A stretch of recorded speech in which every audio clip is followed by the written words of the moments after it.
Welcome to this fact-filled, shenanigans-free Week 7 wrap-up.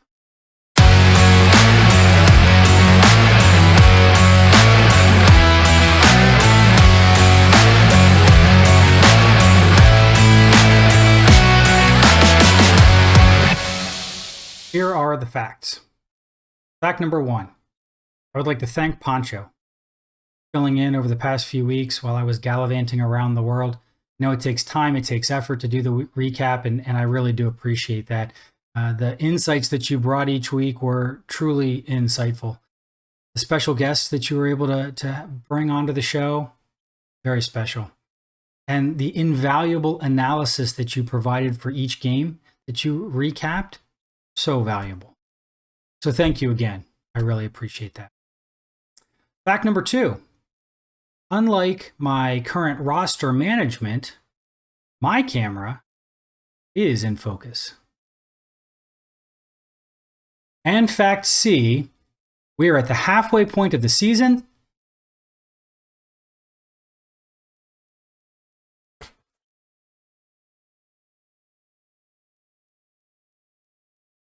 Fact IV, let's look at some details. Let's look at some of the numbers. Let's take a quick look at the scoreboard. The Eastern Division almost had a clean sweep of games this past week, falling just one short. Don Chris couldn't quite overcome the juggernaut that is Aaron Bieniemy and his 112 points. Seems to be a theme for Don Chris here this season, unfortunately. All he needed from San Francisco's defense was their average, and yet they decided to show up and post their lowest total, their lowest score of the season. And conversely, Minnesota ends up allowing the fewest number of points to a defense that they've allowed all season. So numbers conspired against Don Chris. He wasn't quite able to surpass that 112 of Aaron. Aaron is the lone Western Conference winner of the week. But we'll touch on some of that specific game a little bit later. Let's go to the high-scoring game. Let's start off with our highest scoring team, Poncho, and the box score that we have there. Poncho scored 181 points, nearly doubling his score from last week. So is this an anomaly? Well, we take a look at this, the numbers here real quick. To some extent, it may be. He got quite a few points out of his running back position that he wouldn't normally get. Although I think as he paid homage to the Kelsey Swift union, I think he was rewarded greatly by that. See just what Travis Kelce did. I think that, well, Poncho can thank his recap. So I guess I'll take an assist on that. It didn't really matter. I needed 35 more points to win. That's a whole separate thing. Getting over to Pet Detectives. This has become a difficult season for Joe. I appreciate riding Jordan Love there, the loyalty to Green Bay. He's actually not statistically all that bad. He's sitting at 12th overall for quarterbacks, except for that there are several inside the top 10 still available, at least as of yesterday. So I don't know. Shake up there at the top for Joe, or we'll see what happens. He's on a 5-game skid at. Okay, let's take a look at our second highest scoring team this week, Jersey Birds. Put a hurting on the farts. Oof, that was kind of a rough one. But again, when we look at the box score, is this an anomaly? Well, he gets just about nothing out of a starting running back, but when you look down at the rest of those numbers, oof, I think that he's got some help there. A.J. Brown, more than he's ever had this season, posting his high. Jordan Addison, doubling his average coming into that week. So really those numbers were greatly inflated, had just a good week. But I don't know that we have to worry too much about that long term. Now, unfortunately, Billy the Farter, Deshaun Watson went out. That was rough for him. I don't think it really would have mattered. I mean, he could have gotten 40 extra points and just from his quarterback spot, and it would.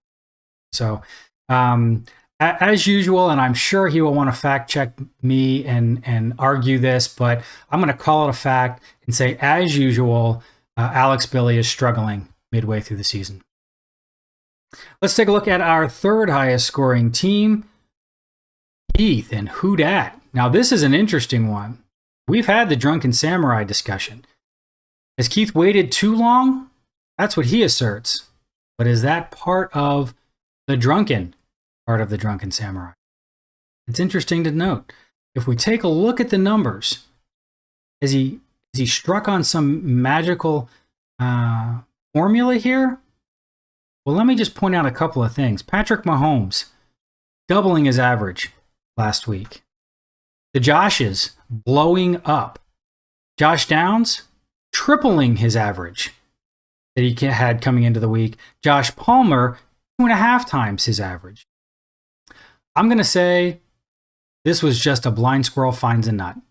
This was not an example of the Drunken Samurai. We might call that an overreaction, but I'm going to stick with it and say that this was just Keith falling into a bunch of points. We look at Gloop on the other side, still had a decent showing, even though Cole Kmet wasn't even targeted in that game, posting zeros. Still had a decent showing, still tied for number one in the West. All right, as we look down the scoreboard there, we now take a look at Puzzles putting a hurting on your commish. Now, this is kind of an interesting one because as we look at the numbers for Puzzles, he's averaging an astronomical 184 points over the last 4 weeks. Now, obviously, the 223 bumps that number up, but it's still an impressive average. And so is this something that we have to worry about? Is this something that we need to be concerned about going forward? Is this the team now to beat the high-scoring team? I don't know. We'll have to take a look. Obviously, from the running back spot, Donta Foreman's not going to get 33 points every game, but still, he is a force to be reckoned with at the moment. So we'll take a look and see how that happens. And we don't even need to talk about let's not even worry about that. Lowest scoring game of the season, Aaron and Light Rail. We see again, Light Rail is continuing to have a little bit of a stumble this week, I guess because he doesn't have his normal power horse of a running back. The hitch is wagging too. Maybe that's what's causing the problems. I don't know. Maybe there's some things going on in his personal life. Don't want to pry. Don't want to open up a can of worms, but struggling a little bit. Still on the better than 500, but doesn't seem to be much of a real force in the East there. So that's how the divisions wrap up. This is how the divisions look at the moment. We'll take a look here. We see it's knotted up at the top, and we've got some outliers down at the bottom, hoping to get some sort of traction and maybe just make the playoffs. Now let's take an opportunity here to revisit some of our week 2 overreactions. Overreaction number 1 had to do with Gloop. After the second week, 150 points a game, seemed like a lot at the time, I was ready to hand him the championship trophy. Let's take a look. Augustus Gloop, Hoffman is going to run the table. He is going to blow us all out. Okay, we're going to call that an overreaction. While still tied for the first place in the West, Gloop has posted a pedestrian 126 a game over the last 2 weeks. Is this just a blip? Is this just a stumble? Will he be back on track later? We'll have to see. Either way, handing him the trophy was a little premature. That was an overreaction. Overreaction number 2 from our second week here had to do with Joe. Second overreaction for week 2. Joe will end up in 10th place at the end of the season. Is that an overreaction? Well, 5 weeks later, 5 losses later, Joe's sitting at, according to Watson, just an 8% chance to make the playoffs. At this point, halfway through the season, that overreaction still holds up. We'll see if Joe can turn his season around here in the second half. Games to look forward to. I guess we're all going to look forward to our games. Games to take note of this coming week. We look at Aaron versus Puzzles. Number 1 in the East versus co-number 1 in the West. These games are going to become more and more critical as we go down the stretch, not only for playoff seeding, but to see who can get that first round bye. So take a note. We'll see what happens with that game. And then drop down, second place in the East and in the West, Poncho versus the Commish. See what happens there. See if we can continue to muddy the top of each of those divisions to make it a little confusing and fun as we head down the stretch. So those are the facts. Enjoy week 8.